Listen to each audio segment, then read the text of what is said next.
Você sabe quais foram as consequências do pecado? O primeiro, de Adão e Eva. Aliás, você sabe quais foram as consequências do pecado nas nossas vidas? O pecado que nós cometemos, qual é a consequência que ele traz para nós? Oi, tudo bem com vocês?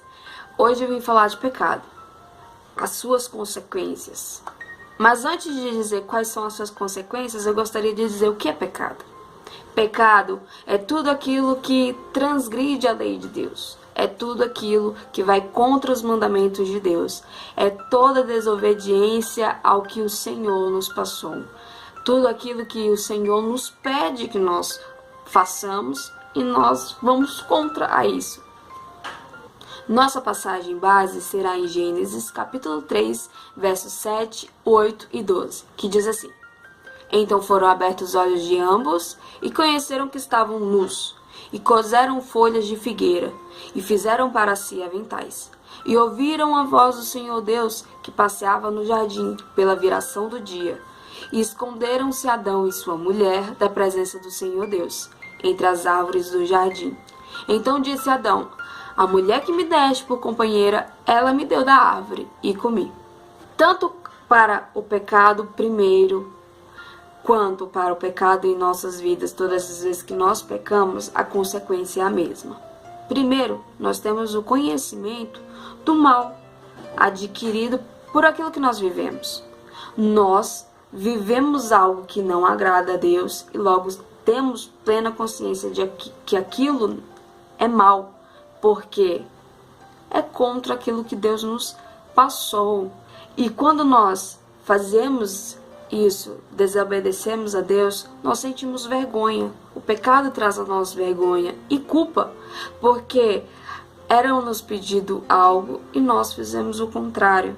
E é vergonhoso, porque diante do amor de Deus e da confiança de Deus, nós não tivemos credibilidade. Então, a nossa nudez, o pecado é isso, nos deixa nus perante Deus. É a nossa nudez. E a nossa nudez, o nosso pecado, traz a nós vergonha, culpa e logo buscamos algo que possa cobrir isso. Nós desejamos nos esconder o pecado que nós cometemos. Só que é impossível fazer isso para Deus. Podemos esconder o nosso pecado de qualquer pessoa, mas para Deus é impossível. É impossível escondermos nossas culpas de Deus, porque Ele vê tudo.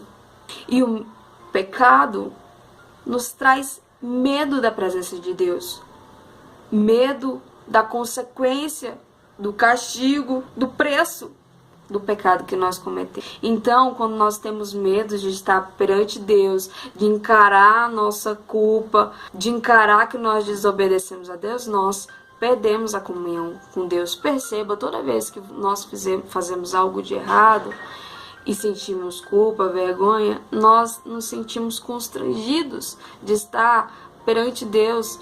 É mais difícil orar, é mais difícil ler a Bíblia, porque traz em nós um sentimento de eu não mereço estar diante de Deus porque eu fiz aquilo que não era bom para Ele.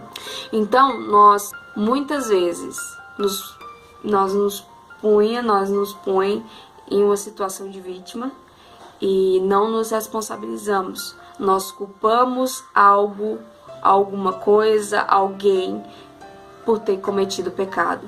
Eu fiz isso porque isso me fez pecar. Eu fiz isso porque tal pessoa me fez fazer. Nós não temos nenhum senso de responsabilidade que sim, eu fiz porque eu escolhi fazer e isso foi ruim. Então, nós substituímos a culpa pela acusação a outra pessoa, a outra coisa. Porque é muito mais fácil tirar de nós a responsabilidade de que nós cometemos um pecado por escolha própria e culpar alguém. Traz um alívio de certa forma. Só que entenda, essa é a forma que o inimigo faz com que nós nos afastamos dos caminhos do Senhor. O inimigo primeiro nos traz medo, justamente isso, medo da presença de Deus. Essa é uma forma pecado, o inimigo, de trabalhar nas nossas mentes. Não sinta medo da presença de Deus, porque a palavra de Deus nos diz que Pai castiga o seu filho porque o ama. Não é porque ele deseja o mal para você. O Senhor não deseja o mal para você. Ele só quer... Nós precisamos... Quando nós fazemos alguma coisa errada para nossos pais, Ele nos castiga, é para que nós possamos ter consciência de que aquilo não é bom. Há um preço. Mas, entenda, Jesus morreu na cruz por nós. Ele pagou o preço dos nossos pecados.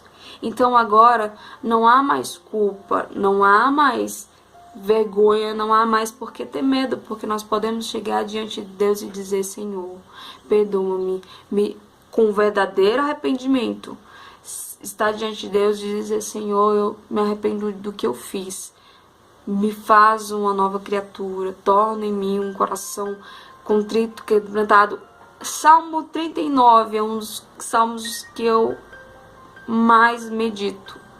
Davi, ao cometer o pecado de usurpar a mulher de outro e depois assassinato e depois casar com a mulher e a mulher tá grávida, bom, muitos pecados em sequência, ele diz em seu salmo que enquanto ele não confessava o pecado dele, ele sentia seus ossos se contraírem, ele sentia peso, ele sentia culpa, ele morria aos poucos. Mas para o Senhor, que mais vale um coração contrito e quebrantado, realmente arrependido diante de Deus, do que 1 milhão e milhares de sacrifícios. Então, sacrifícios que eles faziam de matar um bicho e apresentar a Deus. Então, se você tem um arrependimento de verdade, de coração, diante de Deus para apresentar, o Senhor se agradará e o perdoará. Não sinta medo da presença de Deus, porque quando nós sentimos medo do Senhor, medo de encarar o Senhor, nós perdemos a comunhão. Perdendo a comunhão, nós nos afastamos do Senhor. Encare sua vergonha, encare a sua culpa, tenha senso de responsabilidade, reconheça que você desobedeceu ao Senhor. Mas, diante dele, ao reconhecer tudo isso, tenha certeza que ele o perdoará. Não quer dizer que haverá uma consequência sobre isso, mas toda culpa e tudo aquilo que nos afasta de Deus já não existe mais, porque o Senhor o levou. Então, não permita que o pecado lhe afaste do Senhor. Minhas canetas caíram. Para finalizar, em Romanos capítulo 5, verso 9, diz: Mas Deus prova o seu próprio amor para conosco pelo fato de ter Cristo morrido por nós, sendo nós ainda pecadores. Em Romanos capítulo 8, verso 37 ao 39 dizem: Todas essas coisas, porém, somos mais que vencedores por meio daquele que nos amou. Porque eu estou bem certo de que nem a morte, nem a vida, nem os anjos, nem os principados, nem as coisas do presente, nem do porvir, nem os poderes, nem a altura, nem a profundidade, outra criatura poderá separar-nos do amor de Deus que está em Cristo Jesus, nosso Senhor. Nada te separa do amor de Deus. Nada. Então, reconheça o seu erro, reconheça o seu pecado diante do Senhor, se arrependa com o coração contrito e quebrantado. Ele lhe perdoará e não haverá sobre ti nenhuma vergonha, nenhuma culpa, nenhuma dor. Espero que vocês tenham gostado desse vídeo. Jesus é maravilhoso, lindo, maravilhoso, digno de toda honra e todo louvor. A gente se vê no próximo vídeo. Beijos e até mais. Tchau!